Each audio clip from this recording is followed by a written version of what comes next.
So the WBC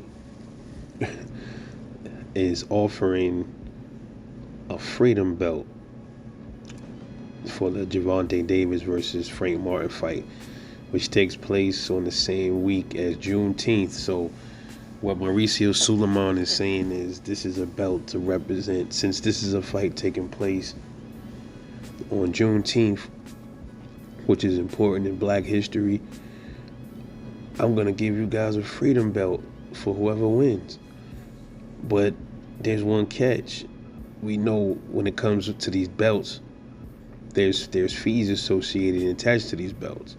And Tank Davis pretty much was like, ain't nobody paying for no damn freedom belt. And I gotta give a shout out to Tank Davis for that one. Because here's the thing, number one, why does the WBC feel the need to get into anything involving this fight? Because this fight has nothing to do with them. This is a WBA sanctioned fight. So why are they trying to meddle in and put their 2 cents in there? Because they're trying to make money. Now here's my thing. This is called a freedom belt. So why can't you just make the belt and just give it to the winner? No charge, no nothing like that. But we know that's not what they're in the business. They're these sanctioning bodies, especially the WBC, which to me, the WBC is the greediest sanctioning body. They're in it to make a buck. If you cared about freedom is, you don't pay for your freedom, right? You're not supposed to, at least. So Tank knows that belt comes with fees, sanctioning fees attached to it. So how's that freedom? You know, that kind of goes against what the belt is supposed to represent, right? The belt's supposed to represent freedom.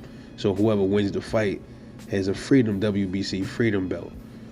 But there's nothing free about having to pay slave fees to keep a trinket every month, right? So I'm glad Tank Davis caught on to that. You know, I don't know if Frank Martin had his opinions on the belt, but WBC, man, they do this shit. This is what they do. Come up with these weird, crazy belts. They did that with the franchise belt. I think that there was a Cinco de Mayo belt, with, for Canelo and all. But like, cool, bro. That's your culture. The freedom belt had nothing to do with you. You know, this is not your culture. So strictly a money grab, and I'm glad Tank saw it for what it is.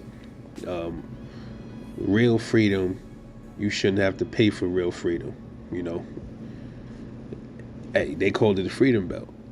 You should call it the sanctioning fee freedom belts, or rename it, because unless you're doing it out of goodness of your heart, WBC, then there's no need for you to issue this kind of a belt. You know, it's kind of like a slap in the face to freedom of all kinds. Okay, and I just find it real weird that, Juneteenth is associated with slavery, but then they come out with a freedom belt that you got to pay a fee for every month, which that's slavery within itself, so it's like weird.